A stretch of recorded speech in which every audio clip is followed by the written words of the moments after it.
Hi everyone, and welcome to Excel with Trish. In today's video, I'll answer a real user's Excel question. They asked, I'm new to Excel and want to copy a formula while keeping one cell constant. I have 20 rows of data and want to copy and paste the formula so that one of the cells stays the same. I don't want to manually update the formula each time. Can you help me?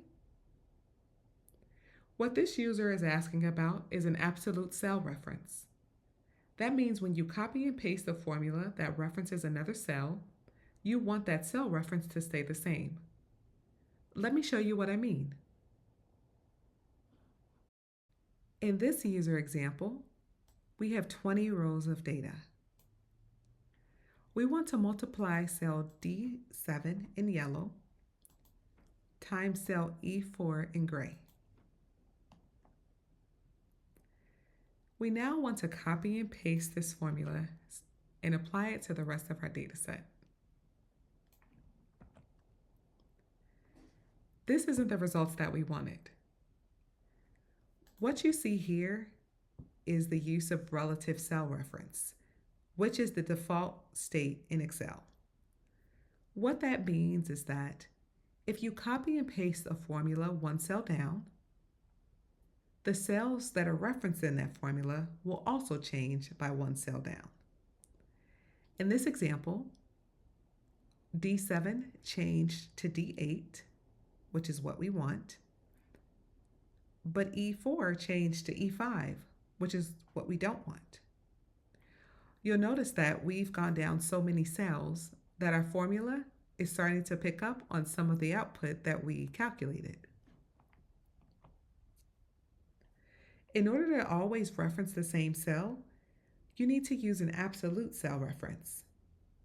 So now we're going to fix this.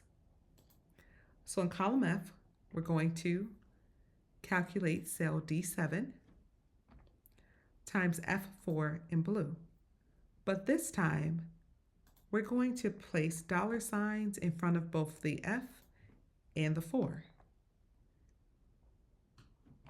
Another way to do that, if you want to use a shortcut, is to click the F4 and then you want to hit F4 on your keyboard.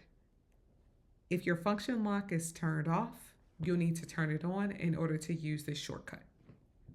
Now hit enter. So now we can copy and paste this formula and apply it to the rest of our data set, and we get the results that we wanted. Here, using absolute cell reference, every formula references cell F4.